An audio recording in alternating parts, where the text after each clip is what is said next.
Hola, mi nombre es Jessica Margarita González Rojas. Pertenezco a la Dirección de Investigación Educativa de la Coordinación de Formación y Capacitación del Personal de Salud del INSABI. En esta ocasión vamos a hablar de las consideraciones éticas en la investigación. Bienvenidas y bienvenidos. Módulo 17. Consideraciones éticas. En este módulo vamos a ver dos subtemas. El primero son estándares éticos para la investigación en salud. En segundo lugar, vamos a ver qué es el consentimiento informado y qué es lo que implica este en la investigación. La primera pregunta que nos haremos será: ¿es posible hacer un proyecto de investigación sin considerar a la ética? Ahora bien, pensemos. ¿Qué tiene que ver un proyecto de investigación con la filosofía? ¿Qué tiene que ver un proyecto con la ética? ¿Y qué tiene que ver con la bioética? En primer lugar, vamos a ubicar. La filosofía es la ciencia que pertenece a las humanidades. Dentro de la filosofía está la ética. Incluso es una rama de la filosofía que elabora una reflexión crítica sobre el comportamiento de las personas y las sociedades. Entonces, ¿qué es la bioética? La bioética es la rama de la ética aplicada que también reflexiona, delibera y hace planteamientos para resolver los conflictos en la vida social, en las ciencias de la vida, así como en la práctica y en la investigación médica que afectan la vida, pero también el planeta. Entonces, la bioética es la rama de la ética que nos permite siempre estar reflexionando, cuestionando, criticando cómo nos comportamos con la naturaleza en general, no solamente con las personas, no solamente con los hombres, con la sociedad, sino incluso también con los animales y con la misma naturaleza. Ahora bien, ustedes estarán preguntando, ¿y qué tiene que ver eso con las consideraciones éticas en un proyecto de investigación? Bueno, tiene que ver todo, porque justamente la filosofía, al ser una ciencia de las humanidades, es la que nos hace pensar, reflexionar, ser consciente, como lo decía previamente, de nuestros actos y de cómo los hacemos, si hay alguna afectación o no hacia terceros. Y esto viene a colación justo por la diapositiva que estamos presentando en este momento. Por ejemplo, la investigación que se hizo durante el siglo XX fue atroz. Fue atroz en el sentido de que se perjudicaron sobre todo a grupos en condiciones de vulnerabilidad que no podían defenderse o que incluso se pensaba que eran inferiores entre la misma sociedad. Por ejemplo, todo lo que ocurrió durante la Guerra Mundial en Alemania, cómo la población estaba sometida y cautiva, cómo eran prisioneros en los campos de concentración y cómo ahí se hacían cosas, por ejemplo, para cuantificar el tiempo en que las personas podían morir, cómo los tenían que someter en agua helada para ver cuánto tardaban en dejar de respirar, después bañarlos con agua caliente, en fin, eran cosas que se hicieron en los momentos históricos del siglo XX, en donde se hacían muchas cosas en contra de las personas, como por ejemplo también en el ámbito de la medicina se utilizaban fármacos que no estaban utilizados o se hacían cirugías sin anestesia. Entonces, todas estas cuestiones se daban o se dieron en este momento histórico, pero también, como lo decía previamente, no todos fueron afectados de la misma manera. Por ejemplo, los experimentos científicos casi siempre se sometía a las personas que estaban en una condición distinta y diferenciada, como por ejemplo los gitanos, los homosexuales, incluso se les llamaba a las personas con algún problema en salud mental débiles mentales.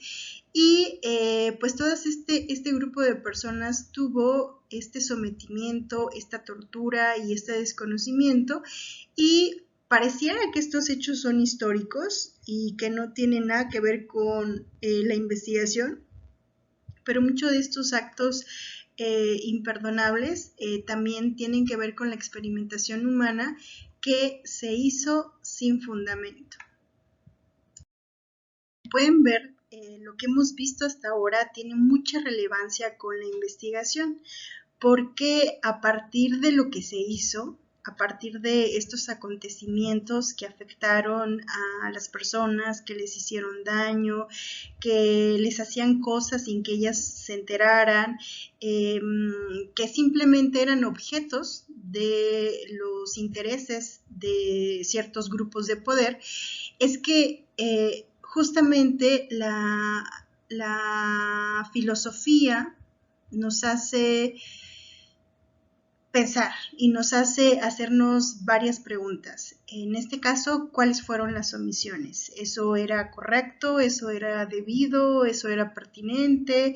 ¿Eso era justo? Con todo lo que comentamos, pues en realidad vimos que se hacían experimentos sin el consentimiento de las personas, porque no se enteraban y solo eran sometidas. No se respetaba la autonomía de los sujetos porque ellos eran subordinados a lo que querían otras personas. Había violación de derechos fundamentales, no existió aprobación en ese tipo de investigaciones a través de un comité de ética, que es lo que hoy en día está vigente y existe. Tampoco no se dio tratamiento a los sujetos cuando ya estaba disponible. Por ejemplo, cuando mencionamos que ya existía la anestesia y que no la ocuparon. Entonces, si existía, ¿por qué no lo hicieron? También no se les informó acerca de los riesgos y beneficios. Incluso muchos fueron engañados o muchos desconocieron que eran parte de un proyecto de experimentación. Y otras de las omisiones fueron como lo dijimos, investigaciones en poblaciones vulnerables, con prisioneros, con personas que tenían algún tipo de discapacidad física, mental.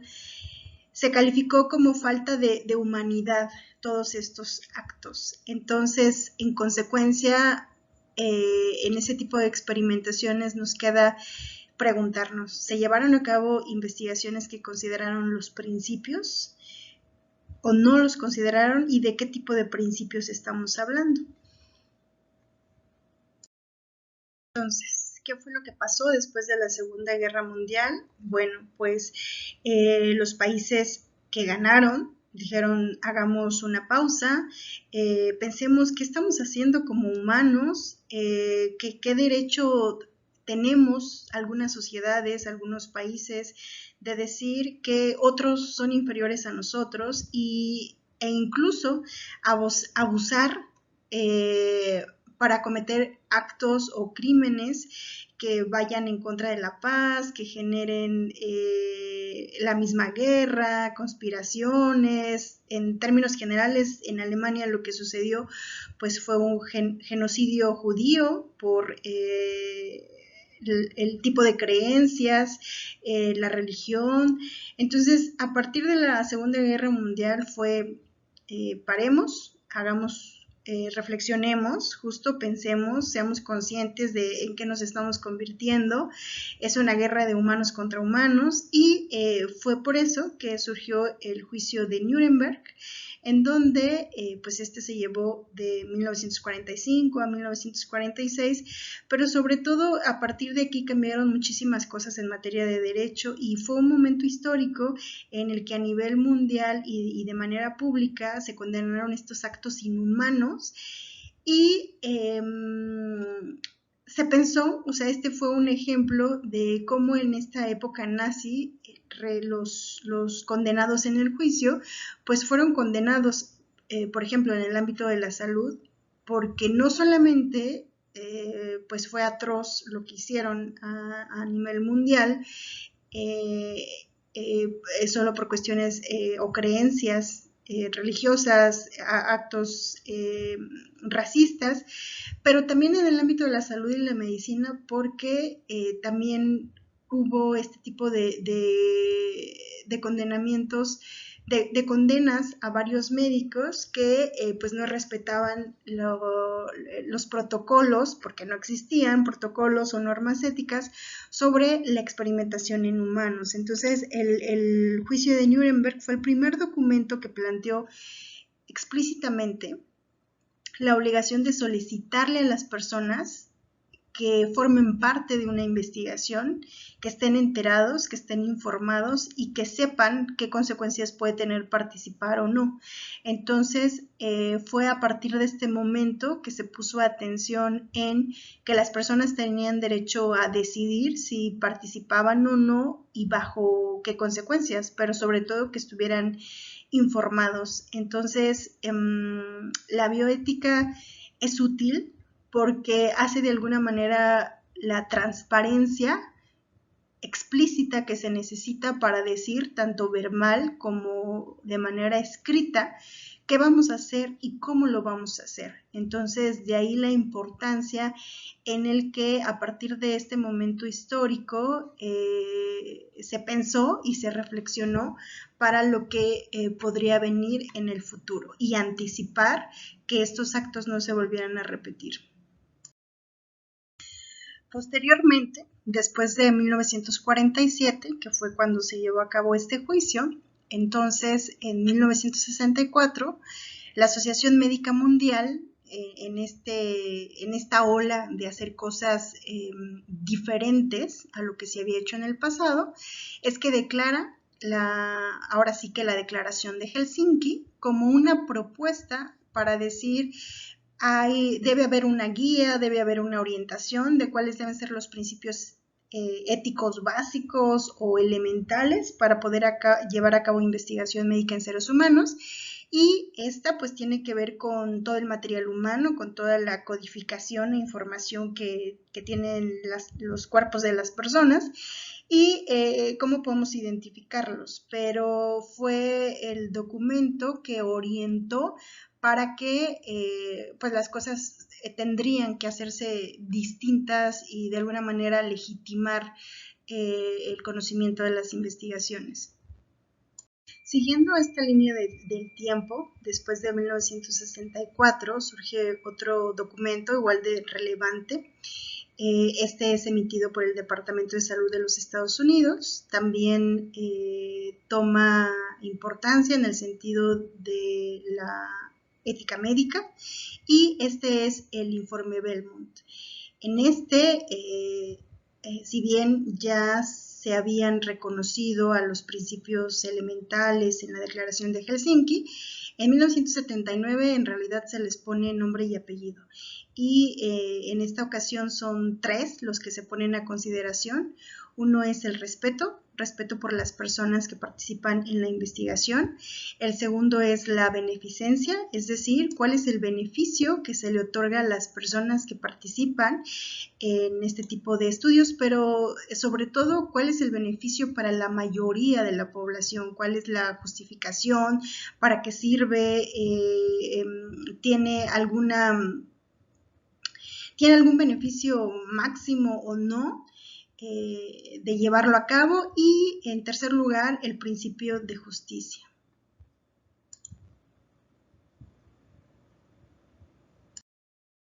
En consecuencia, en esta temporalidad, si recordamos y regresamos, pues iniciamos con un referente en 1947 con el Código de Nuremberg. Posteriormente, en 1964, la Declaración de Helsinki y en 1979, como acabamos de ver, el reporte o el informe Belmont. Estos 3 documentos son los iniciales, los principales, los que marcaron el futuro de lo que podrían ser las investigaciones, pero después de 1979 el número de estándares éticos pues se regularizan, ¿no? A partir de lo normativo, lo legal, pero que se aplicaban no solo en una parte del mundo, sino de manera universal, siendo la guía de de todas las personas o todos los científicos, investigadores, academias, institutos que pusieran en marcha estudios, pues era alinearse, acatar todas estas disposiciones internacionales, porque pues si hoy en día esto no se hace, se cae en no cumplir con lo necesario y con lo básico para poder llevar a cabo un proyecto de investigación. En conclusión, podemos decir hasta el momento que toda la investigación que se realice, cualquiera que ésta sea, pero que se lleve a cabo con seres humanos, debe tener en cuenta los principios éticos. Sin estos principios éticos, no podemos avanzar, no podemos iniciar, porque estaríamos omitiendo una condición necesaria, un estándar, que es un requisito fundamental para emprender cualquier investigación y cualquier proyecto, cualquier protocolo.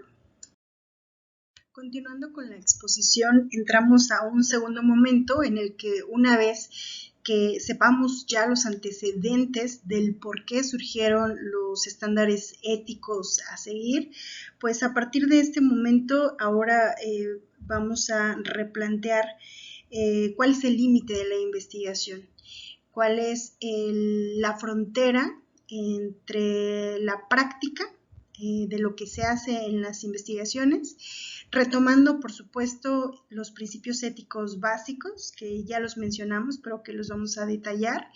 Y el tercer punto sería cuál es la aplicación de las investigaciones, o sea, todo lo que se hace, qué finalidad tiene, para qué sirve y con qué fines.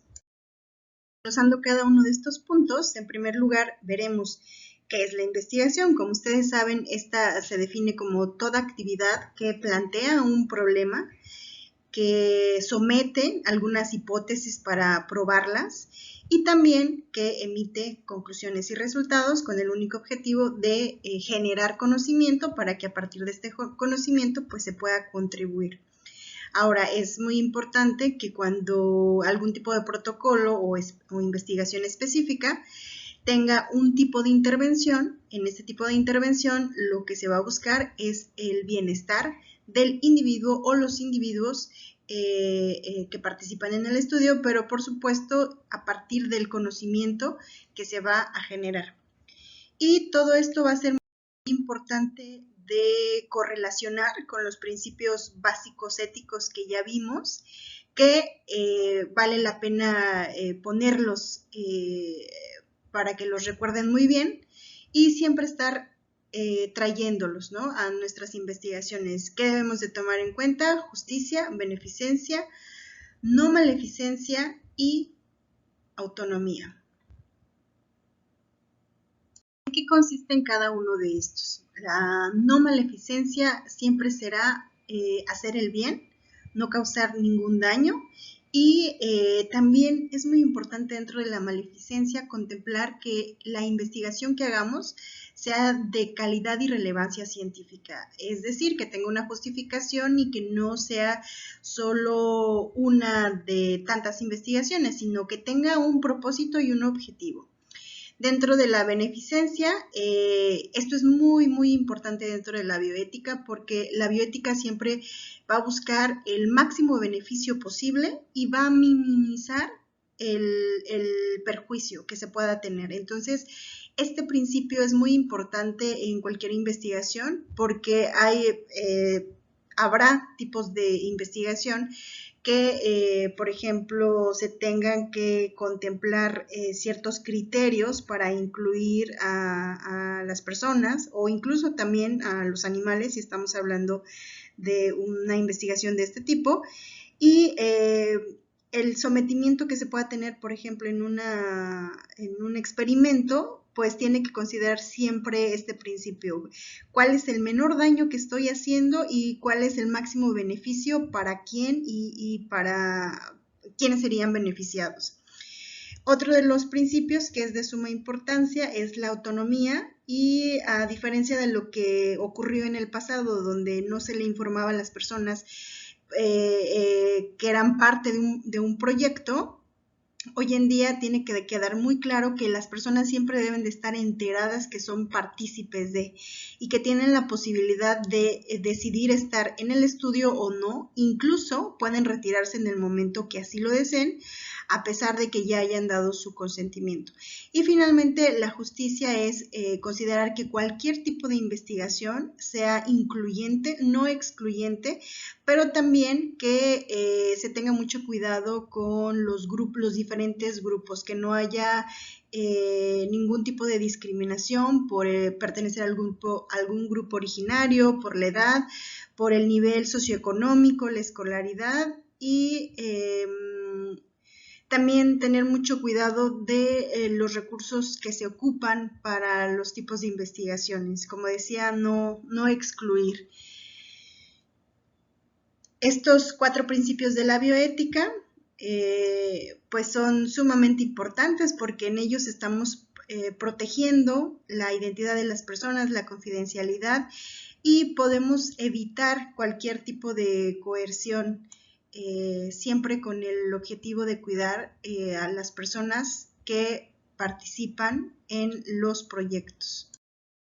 Componente de aplicaciones ponemos a consideración 3 elementos fundamentales: el consentimiento informado, lo que implica el riesgo y el beneficio en cualquier investigación, y la selección de los sujetos, quiénes participan y por qué participan unos y no otros, y también si son por género, por edad, por nivel socioeconómico. Vamos a detallar qué es lo que está implícito dentro de cada investigación.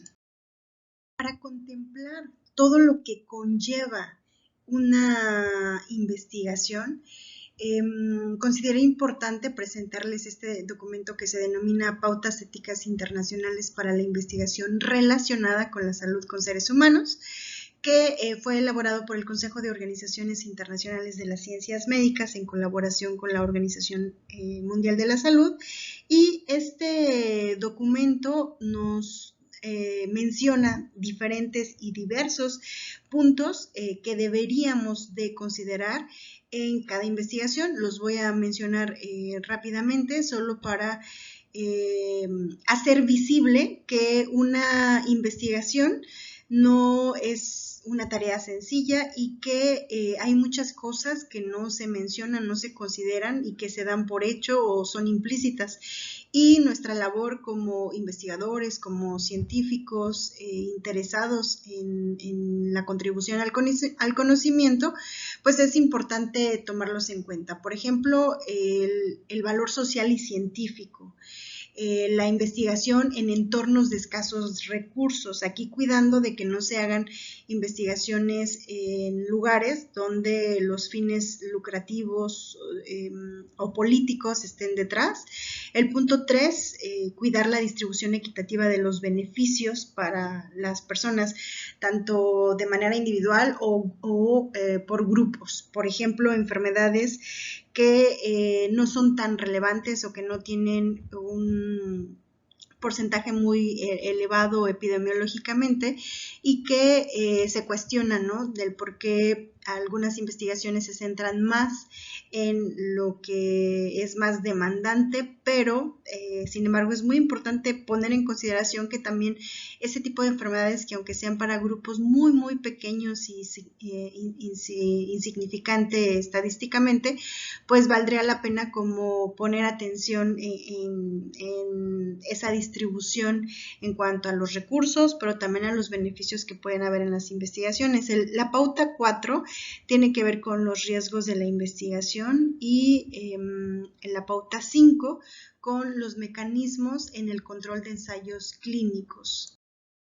Aspectos a considerar son si hacemos una investigación, lo estamos haciendo de acuerdo a las necesidades de la salud de los participantes. Otro, el 7, involucramiento de la comunidad. ¿Qué tanto cuando hacemos algún proyecto como investigadores incluimos a las poblaciones que son parte del problema? ¿Y qué tanto solo nosotros como grupo privilegiado seleccionamos el problema y lo trabajamos? Entonces, eso también es un cuestionamiento para pensar cuándo incluimos a la comunidad y a la población afectada. En la pauta 8, asociaciones de colaboración y formación, igual, en qué momento las incluimos, no las incluimos, lo hacemos o no lo hacemos. Pauta 9, si consideramos a personas que tienen algún tipo de capacidad distinta, sobre todo niños, por ejemplo, en qué momento si pueden ellos consentir ser parte de, o en qué momento tenemos que pedirle permiso a sus papás. La pauta 10 tiene que ver con cuando modificamos el consentimiento informado a conveniencia, probablemente. Entonces, ¿en qué casos o circunstancias podríamos o no hacerlo y bajo qué justificación?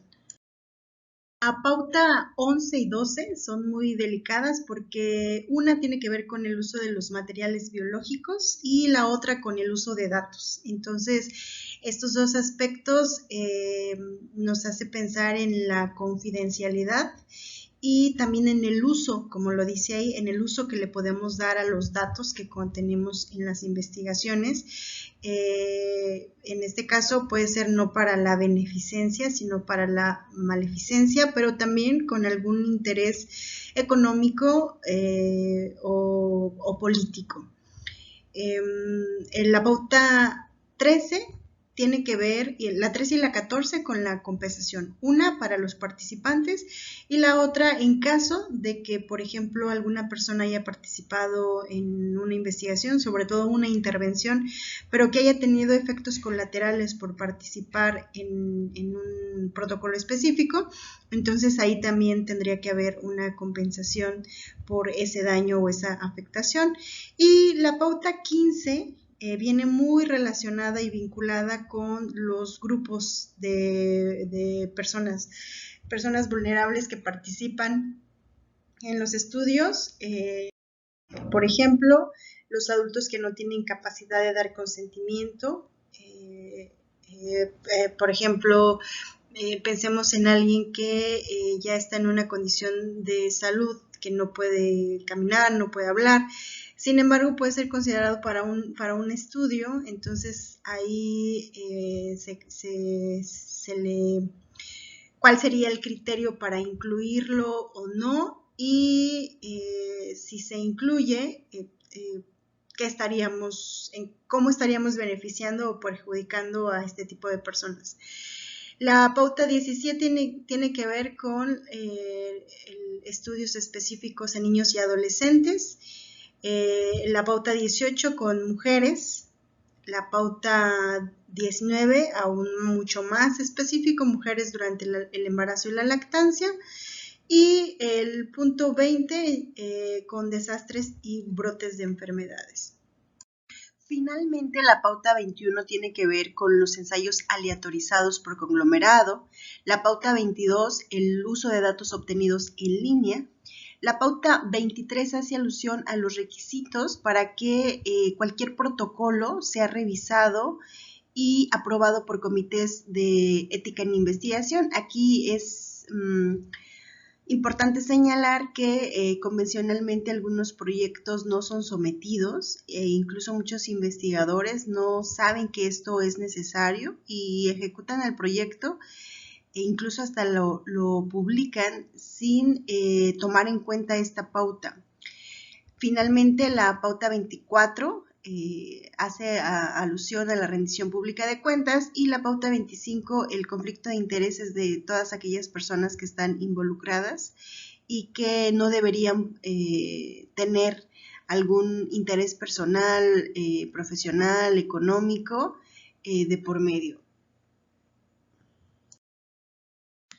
Siguiendo entonces en el componente de la investigación y sus aplicaciones en el campo de la biología y la medicina, se esperaría regirse bajo el marco de los derechos humanos. Y por ello, en 1997 surge un convenio denominado Derechos Humanos y Biomedicina. Es también conocido como el Convenio de Oviedo y este es un convenio elaborado por el Consejo de Europa para la protección de los derechos humanos y la dignidad del ser humano. Aquí se pone en tela de juicio cómo debemos proteger estas aplicaciones en el campo de la biología y la medicina, y este acuerdo es el primero de orden jurídico internacional, cuyo objetivo pretendía impedir el abuso del desarrollo tecnológico y tener mayor conciencia de la aplicación de la biomedicina y proteger al humano en toda su integridad, dignidad y siempre considerando los derechos humanos. En consecuencia, en el campo de la biología y la medicina, los aspectos que no pueden dejar de considerarse es que siempre debe de existir un consentimiento informado, que el experimento debe de tener una utilidad, que los resultados esperados van a justificar su desarrollo, y que el experimento debe evitar cualquier tipo de sufrimiento físico, mental o algún daño innecesario, y que ningún experimento puede generar la muerte o un daño grave para las personas. Esto que vamos a ver a continuación ya lo han visto expuesto en módulos previos. Sin embargo, vale la pena volver a recordarlo y señalarlo porque, como estamos viendo este componente de la investigación y sus aplicaciones, hemos dicho que la investigación biomédica, donde generalmente se trabaja con seres humanos, pues tendríamos que considerar cuáles son los riesgos y los beneficios que se tienen según el tipo de investigación. Por ejemplo, en este grande campo de la biomedicina, la investigación básica, la investigación clínica y la investigación epidemiológica tienen mucho que ver, y dependiendo de este tipo de investigación es también si son estudios de tipo observacionales o experimentales, lo cual vamos a comentar enseguida.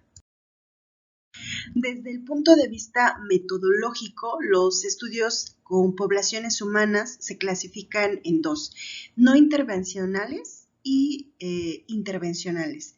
¿Cuáles son los que entran dentro de los no intervencionales? Se les denomina observacionales, y dentro de estos hay dos: los descriptivos y los analíticos.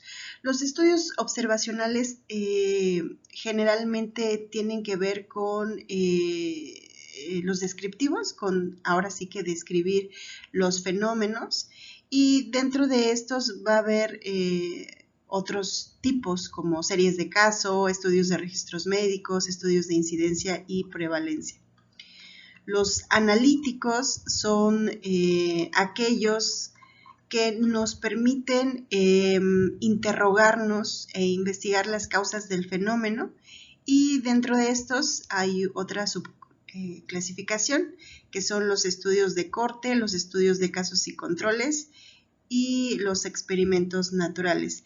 Estos tienen que ver más con los fenómenos estudiados bajo grupos de control y no control, y los estudios de corte son aquellos que son prospectivos. Los experimentos naturales, estos son por ocurrencias de fenómenos naturales. Ahora, del otro lado, de los intervencionales y ya en los experimentales, hay dos tipos: ensayos clínicos y ensayos de metaanálisis.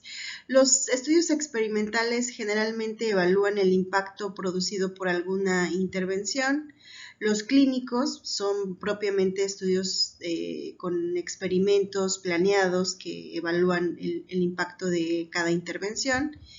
Y estos también regularmente se efectúan en poblaciones muy homogéneas para garantizar la validez interna de los resultados. Aquí, por ejemplo, podemos tener estudios como de drogas o productos biológicos, estudios que incluyan la utilización de dispositivos, procedimientos médicos quirúrgicos.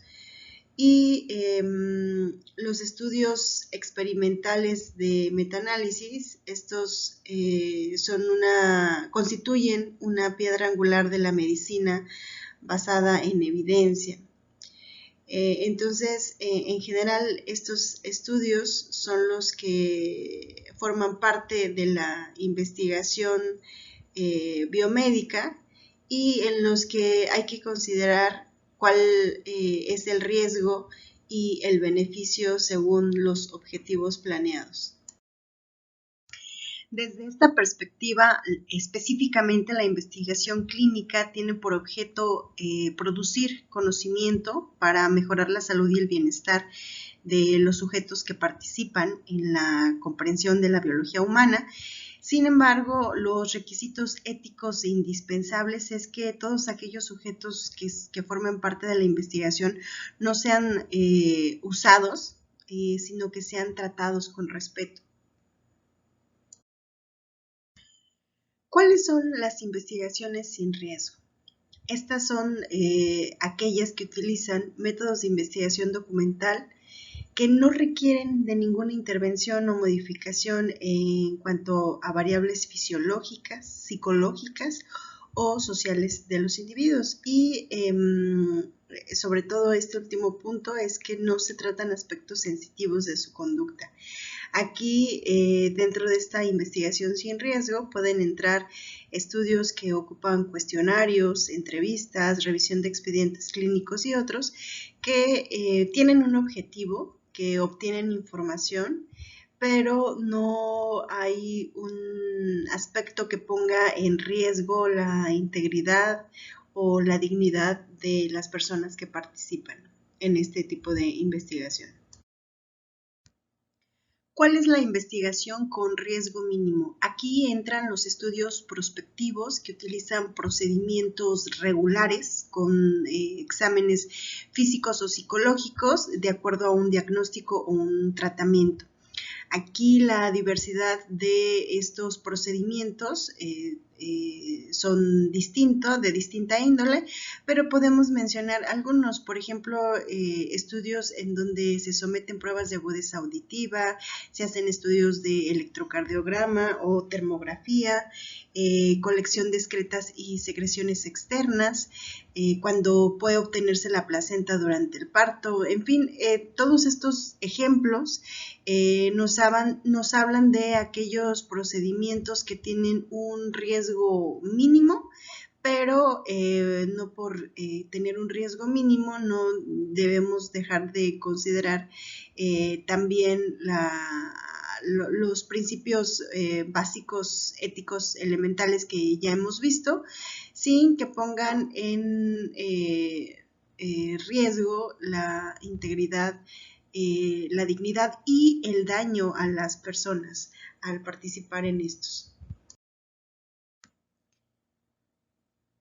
Y la investigación que sí implica un riesgo mayor al mínimo y en la que debemos de tener mucho cuidado es en aquellas que sí pueden afectar a las personas. Por ejemplo, cuando se someten a algún tipo de investigación clínica, alguna intervención experimental, donde se ocupen estudios radiológicos con microondas, ensayos clínicos, también como decíamos, con algún fármaco que esté puesto a prueba en su efecto, ensayos con nuevos dispositivos médicos, procedimientos quirúrgicos y otras técnicas invasoras. Estos generalmente ocupan métodos aleatorios de esquemas terapéuticos y algunas veces también con control de placebos, entre otros. Recapitulando entonces las investigaciones sin riesgo, las investigaciones con riesgo mínimo y las de riesgo mayor, debemos preguntarnos cuándo sí es ético un proyecto y cuáles son las razones éticas que aseguran los beneficios científicos, sobre todo en ensayos clínicos, como vimos en el campo de la medicina y la biología. Bueno, estas razones son justificar que el riesgo que asumen los participantes no es en vano. 2, cuando se evitan resultados de investigaciones erróneas que puedan ocasionar daños a la población. Y finalmente, no erogar inútilmente los recursos que se invierten en investigación. Es decir, que haya un equilibrio en el costo-beneficio con una justificación y con resultados que sean en beneficio de este tipo de intervenciones experimentales, sobre todo.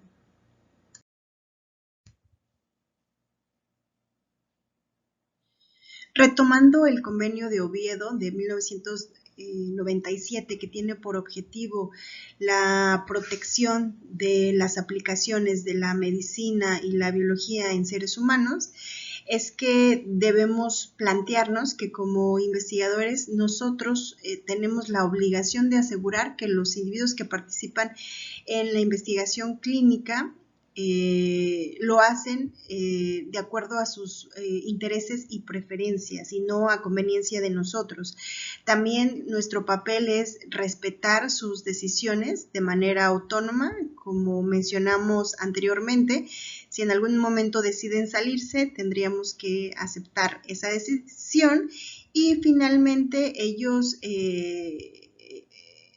esto tiene mucho que ver porque deciden de qué manera van a contribuir a la investigación. Ahora bien, a nosotros lo que nos queda es que si los incluimos en las investigaciones clínicas, sin su autorización es como tratarlos hacia como un medio, hacia un fin, lo cual pues está infringiendo su valor intrínseco como personas y también su autonomía. Hasta aquí hemos hecho un amplio recorrido desde los antecedentes de los estándares internacionales, después nos fuimos a la clasificación de la investigación, también los tipos de investigación según los riesgos y ahora vamos a ver entrar al apartado del consentimiento informado, pero antes de ello vamos a reflexionar. Una en que ya vimos que la historia marcó la pauta de lo que no debía hacerse y pensaríamos que al existir ya estos estándares éticos ya no tendrían que pasar cosas en las que esté de por medio un interés sobre las personas. Sin embargo, con la siguiente reflexión que vamos a hacer, podrán darse cuenta que en el campo clínico, en el campo de la medicina, pueden y siguen vigentes muchos aspectos que debemos evitar, sobre todo si seguimos las recomendaciones éticas y bioéticas cuando implementamos cualquier proyecto. Y antes de comenzar con la siguiente reflexión, quisiera hacer esta pregunta. ¿Ustedes cuáles consideran que son los requisitos éticos mínimos en un protocolo de investigación y qué tendría que estar presente para tener una buena práctica ética en la investigación?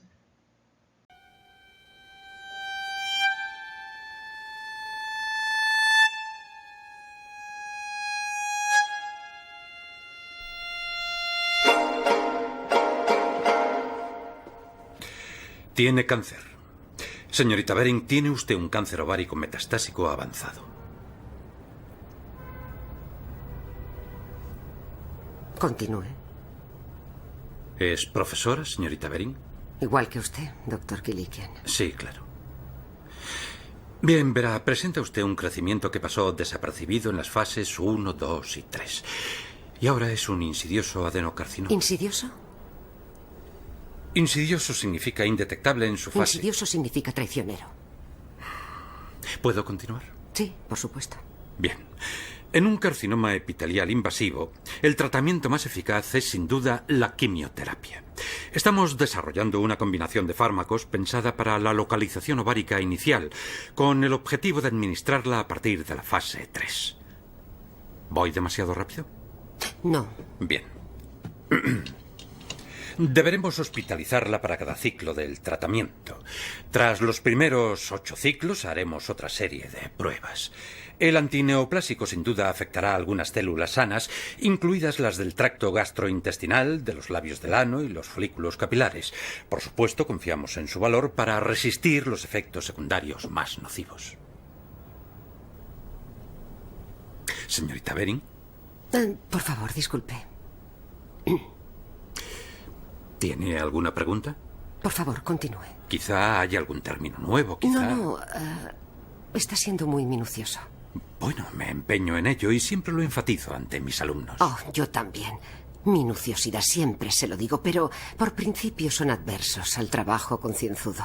¿También los suyos? Oh, cada año es peor. Los míos son ciegos. Pues los míos son sordos. No hay que perder la esperanza. Supongo que no. Perdón, ¿por dónde íbamos? Me diagnosticaba minuciosamente. Exacto. Bien.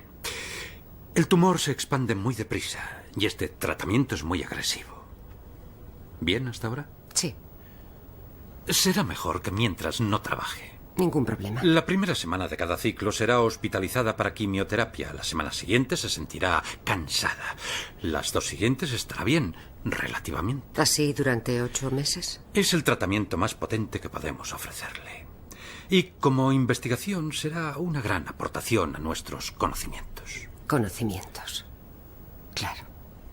Verá, este es el formulario de consentimiento. Si está de acuerdo, fírmelo ahí abajo.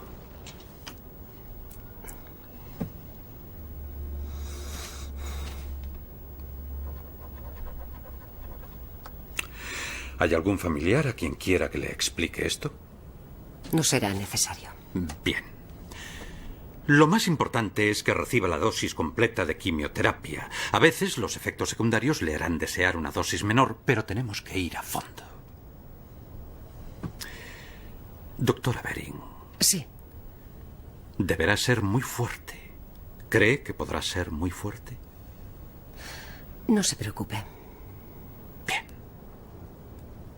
Estupendo. Incluido este video que realmente nos invita a poner sobre la mesa todos los elementos de la complejidad de lo que significa que una persona sea informada para que ella tome la decisión de decidir si participa o no en un protocolo de investigación, en un ensayo clínico.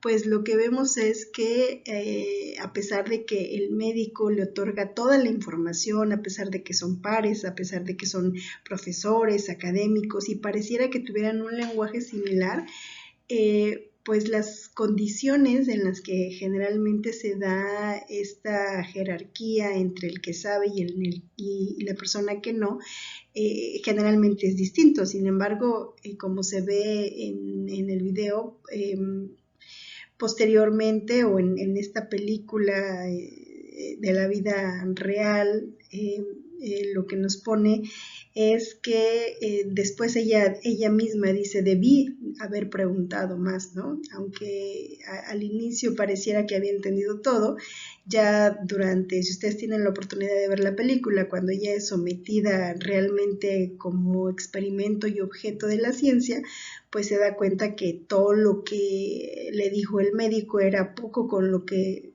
realmente ella experimentó en cada momento. Entonces, los requisitos mínimos, lo que deben de estar contemplados en el consentimiento informado o a partir de los principios éticos, es otorgar toda la información posible para que las personas tengan la capacidad de libre elección y sin ninguna coacción, pero también sin dejar de perder de vista que, como se vio también en el fragmento, se hablaba mucho de la producción científica, del producto, de lo que se generaría si la persona era sometida, la mujer era sometida a procedimientos y experimentos nuevos, ¿no? Entonces, eso es muy común y se pierde de vista la posibilidad de ver que la investigación no solo es un producto, y no solo sirve para la validez científica, sino que también debe de tener un valor social y que dentro de este valor social incluso la selección de los participantes debe ser equitativa. No solamente se debe de obtener a los sujetos por cumplir los requisitos, y tampoco se les puede someter sin antes explicarles a detalle en qué consiste todos los procesos y todas las intervenciones para que tengan la posibilidad de decir sí quiero, porque esto puede ser o puede favorecer a otras personas, pero que tengan esa conciencia y de saber cuáles son los riesgos y los beneficios de participar independientemente de lo que signifique científicamente ese conocimiento. Entonces, pues estas son las respuestas que tendríamos que dar a la pregunta previa de cuáles son los requisitos mínimos, siendo el consentimiento informado un vínculo que nos lleva a esta decisión. Y para sustentar el consentimiento informado y su uso, pues la clave o la mayor razón de fundamentarlo es a través de la Ley General, en donde se establece que el consentimiento informado es un requisito indispensable en la investigación. En el artículo 20 se nos dice que se entiende por consentimiento informado el acuerdo, que incluso puede ser escrito. En algunas investigaciones también es verbal, sobre todo en las investigaciones en donde las personas no son sometidas a algún procedimiento, alguna experimentación, y son investigaciones más sociales o no se pone en riesgo, digamos, la integridad de la persona. Sin embargo, aunque sea verbal, también es constitutivo, pero en la Ley General de Salud se nos dice que el consentimiento debe ser un acuerdo escrito para que pues esto sea un sustento oficial de que la persona sí estuvo de acuerdo y de que su firma o su huella lo sustenta. Entonces, el artículo 20 nos dice que es en donde el sujeto o en su caso un representante legal, porque hay personas como los niños o quien tiene alguna discapacidad o algún adulto mayor, no son quienes propiamente firman, pero sí sus representantes legales, los que autorizan su participación en la investigación. Y aquí se nos dice que se debe tener el pleno conocimiento de todos los procedimientos y los riesgos, lo que les mencionaba. Este artículo también está ligado al artículo 17, que es en donde se dice que se considera como riesgo de la investigación la probabilidad de que el sujeto sufra algún daño como consecuencia inmediata o tardía del estudio. Esto tiene que ver porque se desearía que todas las personas que aceptan y que se someten a los protocolos no tengan ningún riesgo. Sin embargo, sí hay intervenciones donde sí podría generarles daño. Entonces, las personas que participen deben saber qué tipo de daños, cuáles serían las consecuencias laterales para que de esa manera decidan si quieren o no quieren o si incluso estando en el proceso se retractan. También el artículo 100 nos dice que la investigación en seres humanos se desarrolla conforme a las bases, en donde se vuelve a repetir que sea un documento escrito y que las personas que no tengan la capacidad de decidir de manera autónoma no sean ellas, pero sí sean sus representantes legales.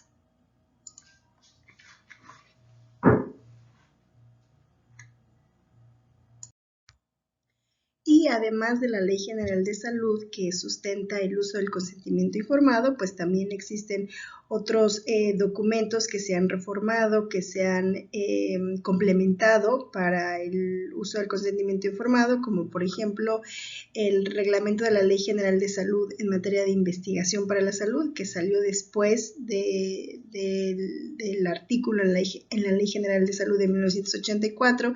También en el 2011 se hace una modificación en el Diario Oficial en el que se reforman ciertos artículos, sobre todo con la integración o la obligación más bien de la existencia de los comités.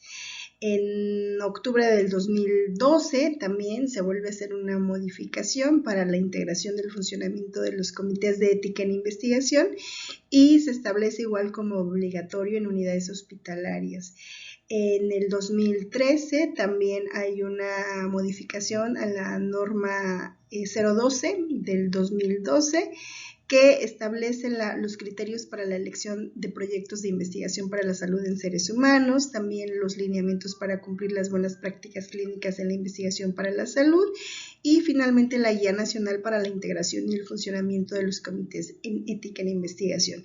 Como ustedes saben, todos los reglamentos, la normativa no es algo estático, entonces estos se modifican conforme a las necesidades, a las nuevas inquietudes, a las modificaciones necesarias que de alguna manera hacen que cada vez estén integrados más elementos con el objetivo, como lo hemos visto en toda esta sesión, de que se eviten daños a la salud, a las personas y sobre todo en este caso a quienes participan en las investigaciones. Para resumir, los requisitos del consentimiento informado entonces incluyen que dentro de la información que se le da a las personas, el consentimiento informado debe de tener el objetivo y la finalidad del proyecto, del protocolo. También debe de incluir cuáles son los riesgos, los beneficios e incluso las alternativas que existen en caso de que haya diferentes opciones y que se conozcan todas para conocer en qué consiste cada una. En este entendido, si se tuviera la información y si la persona la comprende, entonces tendría la posibilidad de tomar una decisión libre sin que sea forzada y también tomando en cuenta lo que ya dijimos, que la selección de los sujetos debe ser equitativa y que no se debe de hacer solo para grupos vulnerables, personas, por ejemplo, que no sepan leer ni escribir, personas que sea población indígena, grupos originarios, personas con alguna discapacidad, sino que la selección de las personas tendría que estar muy justificada de acuerdo a cada proyecto. El consentimiento informado, entonces, es aquel recurso que nos permite respetar a las personas y considerar su autonomía para que no participen obligadas ni que sean sometidas de manera arbitraria. Y bueno, solo nos resta decir que al consentimiento informado se le debe de ver como un proceso que es dinámico, interactivo, iterativo y no como un requisito cuadrado, como un requisito lineal, como un requisito que hay que cumplir y como se tiene que cumplir porque la norma lo dice, porque la ley general lo establece, pues lo ocupamos, se lo damos a las personas a firmar y nos olvidamos de todo lo demás. El fragmento de la película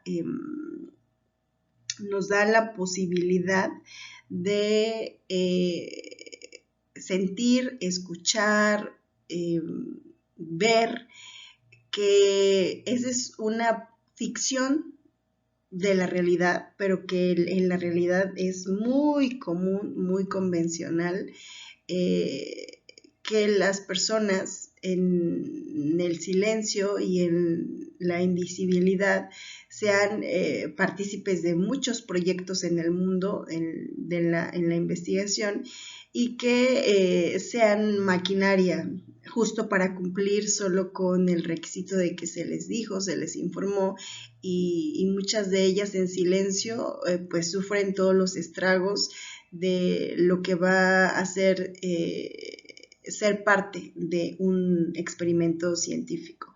Entonces, no olvidar que el consentimiento informado debe de considerar a las personas como sujetos pensantes, conscientes, que sienten, que experimentan y contemplar también su contexto social, cultural y con qué tipo de poblaciones o con qué tipo de grupos estamos tratando también en las investigaciones. Es importante para no perderlo de vista. Se suma al consentimiento informado una característica fundamental, que es la confidencialidad. Las personas que aceptan participar deben de saber que su identidad y su persona, sus datos personales, no deben de ser conocidos o publicados, o incluso en un mismo hospital o cuando se va a diferentes consultas externas. Se tiene la posibilidad de decir sí participo, pero no quiero que las personas se enteren, o sea, que mi identidad sea pública en la investigación. Entonces, la confidencialidad es un aspecto fundamental también para los criterios de la ética como mínimos necesarios. Es indispensable conocer en qué consiste el proceso del consentimiento informado y asegurar que toda la información personal está bajo resguardo y que solamente los investigadores tienen la posibilidad de analizar los resultados, de conocerlos y sí publicarlos, pero de manera colectiva, en donde mi individualidad no sea expuesta, sino que sea parte del grupo sin dar a conocer quién soy yo, cómo me llamo, cuántos años tengo. La confidencialidad habla de que se respalda y se protege mi identidad y mis datos personales. Y de la mano del consentimiento informado y de todo lo que implica en su proceso, también está la conformación, la integración, la existencia de los diferentes comités de investigación. Para esto, en la normativa previa se comentó que se hizo una adición a la Ley General de Salud que salió en el Diario Oficial el 14 de diciembre del 2011, donde se agrega el artículo 41 bis, que establece que para la atención médica del sector público, social o privado del Sistema Nacional de Salud, la presente Ley General de Salud debe sostener el grado de complejidad y nivel de resolución para contar con diferentes comités. Estos comités son un comité de investigación. En segundo término, en el caso de que se realicen investigaciones en seres humanos, debe existir un comité de ética en investigación que cumpla con el artículo 41 bis que acabamos de ver, y también en tercer lugar un comité de bioseguridad que tiene que ver más con las condiciones de los establecimientos donde se hace radiaciones o se utilizan técnicas de ingeniería genética. Y también el artículo 98 hace alusión a que el Consejo de Salubridad General emitirá las disposiciones complementarias sobre áreas o modalidades de la investigación en las que se considere necesario. Los comités de investigación en general requieren que si estos se conforman, la investigación que revisan los proyectos, los protocolos, que todos cumplan con un sentido y un objetivo, un propósito. Que cuando se escriban los protocolos, estos sean congruentes y técnicamente adecuados, que los detalles del protocolo sean consistentes, que los resultados sean válidos de acuerdo a la norma, que sean verificables y reproducibles y que también se responda a la pregunta de investigación original para contar todos los pormenores técnicos y rediseñar lo estipulado. En general, los comités de investigación requieren al revisar los diferentes protocolos, lo que se esperaría es que ellos se den cuenta de que haya un problema, de que haya una pregunta, de que haya respuesta a esa pregunta, de que haya una coherencia en la investigación y de que se tengan resultados óptimos, que sean verificables, válidos y reproducibles. Por su parte, los comités de ética velan por la seguridad y los derechos de los sujetos de la investigación, todo lo que vimos al inicio con lo que no está permitido que se haga con las personas, engañarlas, someterlas, que sufran, castigarlas, solo por dar a conocer una nueva evidencia, ¿no? Entonces los comités o los que integran a los comités de ética son los que van a velar y son los que tienen esa autoridad para aprobar, rechazar o detener estudios que en su caso en el apartado de criterios mínimos éticos no contemplen todos estos daños, riesgos que podrían tener las personas que participan. La función principal de los que integran a los comités es proteger potencialmente a los participantes de cualquier riesgo y, al contrario de eso, que los beneficios sean para la comunidad. En términos generales, todos los comités pues se van a someter a una institucionalización porque deben de cumplir con ciertos registros, con ciertos integrantes, con reuniones periódicas, con seguimiento, también tienen que tener un propósito de existir y no solamente como un requisito, al igual que el consentimiento informado, sino que realmente las funciones que son para los comités se lleven a cabo. Como decía, pues el registro dependiendo del tipo de comité, por ejemplo, el comité de ética en la investigación, pues tiene que hacerse la con bioética y hay otros que son sometidos ante la COFEPRIS, pero en general la funcionalidad de los comités es que también sean vigilados y que cumplan para lo que son hechos. En especial el Comité de Ética en Investigación es aquel que se puede integrar cuando los establecimientos de atención médica hagan investigación en seres humanos y este comité es el responsable de evaluar esos protocolos, esas recomendaciones que, como ya dijimos, eviten los riesgos a las personas ante algún tipo de intervención y este tipo de comité debe estar o debe de tener un lineamiento al interior que nos diga cuáles son los pasos que se deben de seguir en caso de hacer investigación. Deben de aprobar que no haya riesgos en los participantes y que haya beneficios. También la selección de los participantes tiene que ser justificada, no puede ser cualquiera, debe haber un monitoreo. También se debe de guardar la confidencialidad, la privacidad de los participantes, como lo acabamos de ver. Se tiene que dar a firmar el consentimiento informado, previamente, como ya lo dijimos reiterativamente, explicado y comprensible para las personas. Y hay otro tipo de comités, que es el Comité Hospitalario de Bioética. Estos propiamente se encuentran al interior de los hospitales, no en todos los hospitales hay, aunque sería ideal y deseable que así fuera. Y estos comités hospitalarios se integran más para resolver problemas al interior de cada hospital, sobre todo en la atención médica.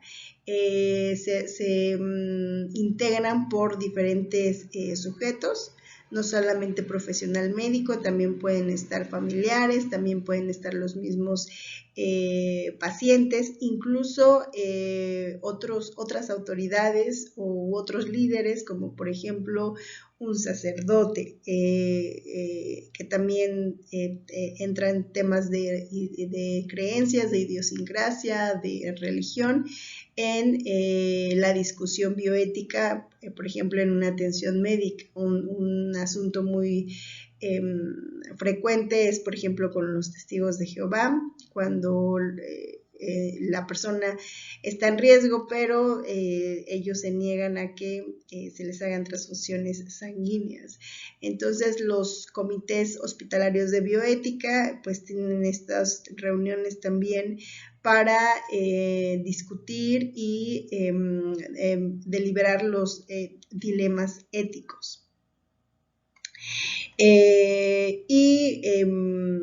Este tipo de comité generalmente sí es integrado más por equipos interdisciplinarios, no solamente los especialistas, ya lo decía, bioeticistas, por ejemplo, que en cada establecimiento puede existir, u otras profesiones de la rama de las ciencias sociales, de las humanidades, que no necesariamente sean las biomédicas.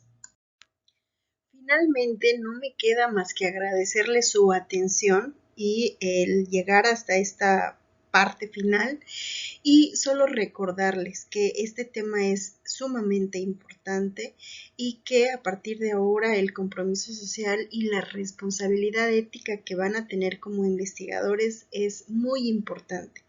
No olvidar que el objetivo de la investigación es obtener sí conocimientos que sean generalizables, pero sobre todo que sean utilizados para mejorar en el campo de la salud, pues el cuidado de las personas que están enfermas, el sometimiento a los tratamientos y pues todos los procedimientos a los que se tienen que llevar a cabo los participantes. Entonces ellos finalmente son un medio para que sea necesario obtener este conocimiento, pero no son el fin. Y el reto ético de la investigación con humanos es que las personas que participen sean conscientes que están beneficiando también a otros, pero que ellos o quienes decidan van a ser sometidos a estos riesgos, y lo que se esperaría es que sean los menos, que sean bajos riesgos, para que no haya ninguna afectación a la integridad de las personas que participaron. Muchas gracias a todas y a todos.